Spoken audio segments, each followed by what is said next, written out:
الحمدللہ رب العالمین والصلاة والسلام علی سید المرسلین وعلی آلہ وصحبہ اجمعین۔ آج ہم ایک جامع حدیث آپ کی خدمت میں پیش کر رہے ہیں۔ یہ حدیث حضرت معاذ بن جبل انصاری سے مروی ہے، جو ایک نوجوان صحابی تھے۔ طاعون امواس میں ان کا انتقال ہوا 18 ہجری میں۔ خزرجی ہیں، انصاری ہیں، بدری صحابی ہیں۔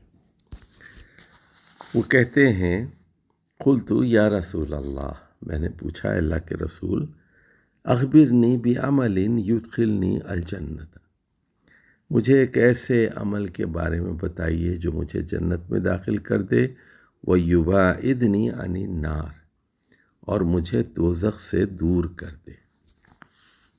آپ صلی اللہ علیہ وسلم نے فرمایا، قال لقد سألت عن عظیم، بلا شبہ تم نے بڑا اہم سوال کیا ہے، وَإِنَّهُ لَيَسِيرٌ عَلَى مَنْ يَسَّرَهُ اللَّهُ تَعَالَى عَلَيْهِ، اور یہ کام بہت آسان ہے جس کو اللہ تعالیٰ آسان بنا دے۔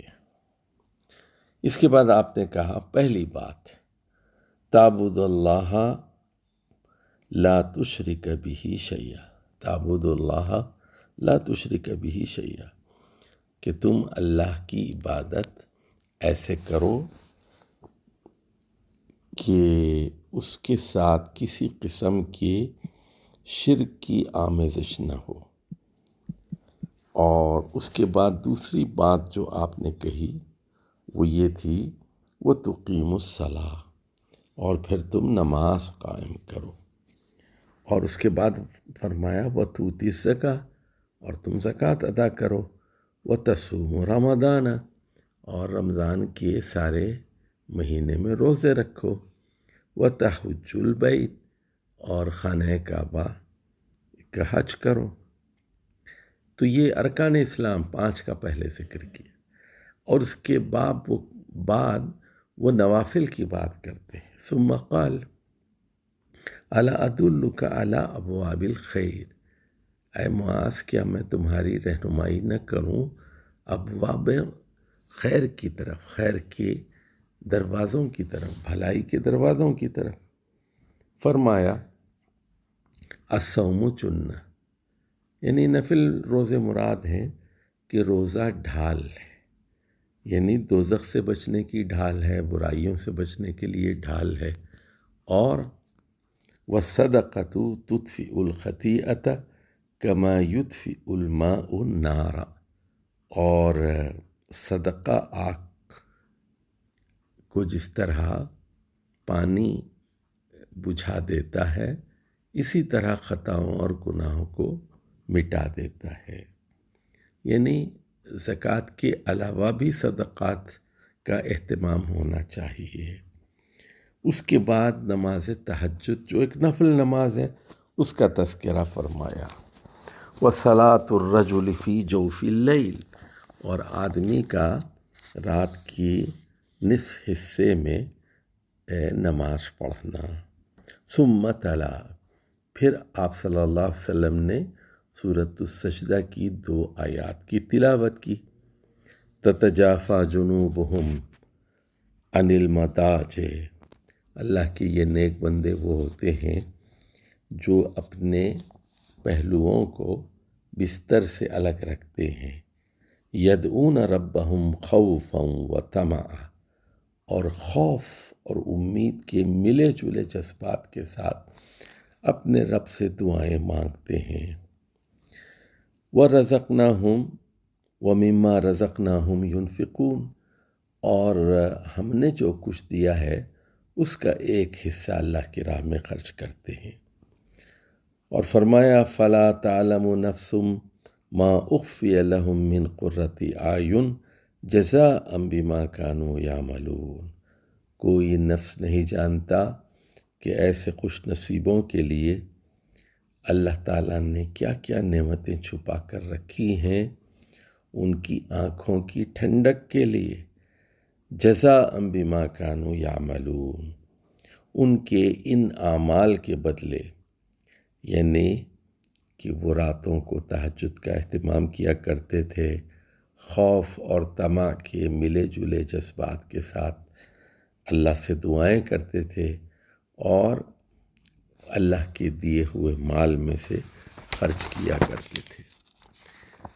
ثم قال الا اخبرک براس الامر وعمودہ وذروۃ سنامہ، پھر آپ صلی اللہ علیہ وسلم نے حضرت معاذ سے پوچھا، کیا میں تمہیں نہ بتاؤں کہ راس الامر کیا ہے، یعنی معاملے کی بنیاد کیا ہے، راس الامر کیا ہے، وعمودہ، اور اس کا ستون کیا ہے، اور اس کی چوٹی کیا ہے، ذروۃ سنامہ کیا ہے؟ تو فرمایا قلت بلا یا رسول اللہ، حضرت معاذ نے کہا ہاں ہاں کیوں نہیں، اللہ کے رسول ضرور بتائیے۔ قال راس الامر الاسلام، تو فرمایا کہ معاملے کی اصل بنیاد تو اسلام ہے، دین کو اسلام کو دین تسلیم کر لینا، وعمودہ الصلاۃ، اور اس کا ستون، اس کا پلر وہ نماز ہے، اور اس کی چوٹی ذروۃ سنامہ الجہاد۔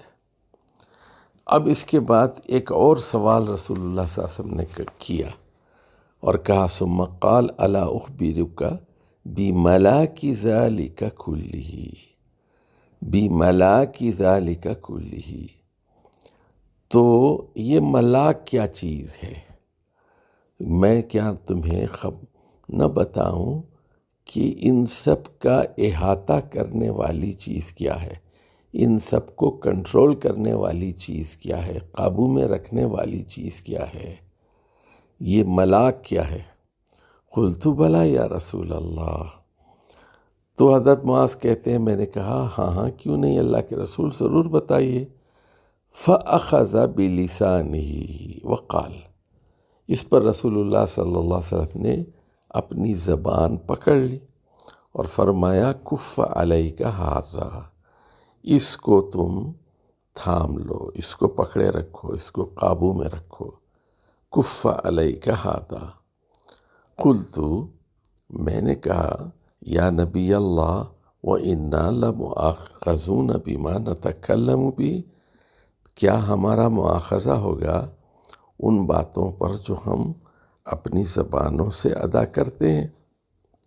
فقال، رسول اللہ صلی اللہ علیہ وسلم نے فرمایا ثقلتک امک یا معاذ، اے معاذ تمہاری ماں تمہیں گم کر دے، وَهَلْ يَكُبُّ النَّاسَ فِي النَّارِ عَلَى وُجُوهِهِمْ أَوْ قَالَ عَلَى مَنَاخِرِهِمْ إِلَّا حَصَائِدُ أَلْسِنَتِهِمْ، آپ نے فرمایا کیا لوگ دوزخ میں منہ کے بل جھونکے جائیں گے، یا فرمایا ناک کے بل دوزخ میں جھونکے جائیں گے، إِلَّا حَصَائِدُ أَلْسِنَتِهِمْ، بجز اس کے کہ ان کی زبانوں کی کمائی کی وجہ سے۔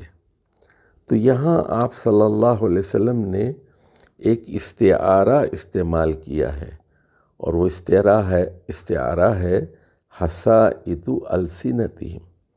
حصید تو کہتے ہیں کٹی ہوئی فصل کو، کسان 3 4 5 6 مہینے محنت کرتا ہے، اس کے بعد اس کو فصل ملتی ہے اور غلہ ملتا ہے اس کو، تو زبان بھی محنت کرتی ہے، اور زبان کی بھی ایک فصل انسان کاشت کرتا ہے اور کاٹتا ہے اس کو، تو اسی کے نتیجے میں دنیا کے اندر خیر بھی پھیلتا ہے اور شر بھی۔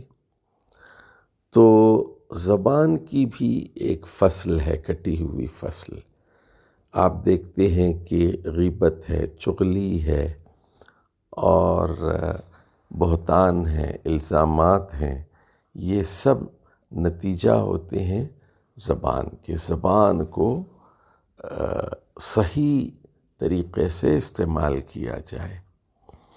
اور دوسری حدیث ہے کہ جو اللہ اور قیامت کے دن پر ایمان رکھتا ہے فَلْيَقُلْ خَيْرًا أَوْ لِيَصْمُتْ، یا تو وہ بھلی بات کرے یا خاموش رہے۔ تو یہ زبان کے 3 رویے ہوتے ہیں، خاموش رہنا، زبان کو بھلائی کے لیے استعمال کرنا، اور زبان کو شر کے لیے استعمال کرنا۔ اس لیے آپ نے فرمایا اس کو تھامے رکھو،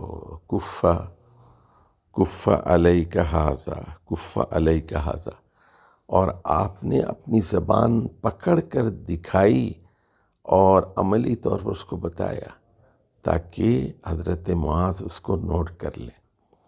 تو اس حدیث میں آپ دیکھیے پہلے فرائض کا ذکر کیا، پھر اس کے بعد نوافل، دعا، تہجد، نفل نمازوں اور نفل روزوں کا ذکر کیا، پھر اسلام کا پورا فریم ورک بتا دیا، اس میں کہ اس کی چوٹی جہاد ہے اور اس کی جو ریگولر بنیاد ہے وہ نماز ہے، اور آخر میں پھر جس چیز کی طرف نشاندہی کی وہ زبان کی حفاظت ہے۔ اور اسی لیے یہ بات بھی کہی گئی کہ افضل الجہاد کلمۃ الحق عند سلطان جائر، کہ سب سے بڑا جہاد کلمہ حق ہے، اور وہ ظالم سلطان کے سامنے جو جائر ہے، جو جور و ستم کا خوگر ہے، اس کے سامنے بات کرنا۔ اور اللہ کے نیک بندے کبھی اس فریضے سے غافل نہیں رہتے اور برابر وہ امر بالمعروف اور نہی عن المنکر کا فریضہ انجام دیتے رہتے ہیں۔ اللہ تعالی ہمیں اپنی زبان کو بھلائی اور خیر کے لیے استعمال کرنے کی توفیق عطا فرمائے اور زبان کے غلط استعمال سے محفوظ رکھے۔ والسلام علیکم ورحمۃ اللہ وبرکاتہ۔